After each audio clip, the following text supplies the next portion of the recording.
Peep peep, what is up ninjas? My name is Samuel. So if you're like me, you probably had this question like, how do I get my drums to sound tight and snappy like that house guy, or like that trap guy, or like that future bass guy? It ain't fair that my drums sound fucking loose and theirs are fucking tight, if you know what I mean. But pretty much guys, this is gonna be a simple fix, a simple trick, a simple technique for you to get your drums to sound that way. But before I figured this out guys, I went on Reddit, I went on gearsluts.com, I asked people, hey, how the hell do I get my drums to sound tight, snappy like those guys? And I got answers like, you gotta compress more, you gotta EQ more, you know, you're probably fucking up the EQ. Have you never heard of a transient design? So sadly no one on Reddit could help me until finally guys, by accident, I found the transient control inside of Ableton where I could reduce the length of, let's say, a drum loop or like the length of a drum sample. And when I finally did this, my drums sounded tighter, snappier, everything I ever wanted with the stroke of a keyboard mouse. Let me show you how we do this. Now before we continue with the tutorial guys, I do have to plug in the brand new Dirtybird Soundbank that will be coming out this Friday at evilsounds.com. If you want to support this channel guys, that is the best way to do it. Instead of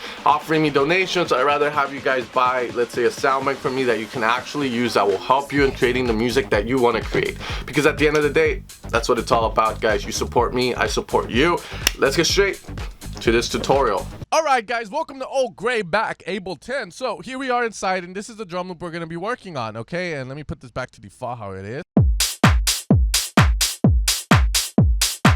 Standard drum loop, you know, there's nothing wrong with it. You're probably like, Sen, what the fuck, yo, that sounds great, man. What else are you going to do to it? You're going to fuck it up even more? Maybe.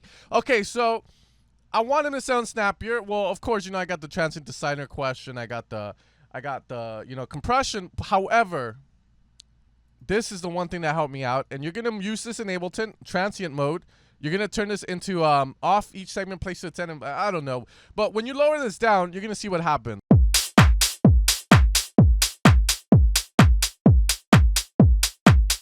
Voila! Sounding tighter, snappier already. And the number one thing that it was that the release or the decay time of these motherfucking drums is just too long. So it needs to be shorter. So what that is doing in essence, I believe, is you have like these warp markers and Ableton's just doing this for us. Okay, like that's how it's shortening it. You know what I'm saying, man? So here I am, you know, trying to figure this shit out. And of course, you know, like Reddit's like, compress, transient design that. And obviously all along, all I had to do was that. And then, you know, you can follow this up with a bit of compression and whatnot. But at the end of the day, this is all that is needed to get some sick drums. Now, of course, this isn't wrong. It's just preference on how you want it. And if you want it snappier and tidier, so it was that simple all along, guys. Now, if I start adding more drum, I can do the exact same thing. And some of them, you know, this technique can be used in so many ways because if you want to have 4 drum loops and one of them has this long ass 5 to it, and you add another one, another way that you could counteract that so they don't fight with each other is you just lower the decay or the transient of these guys.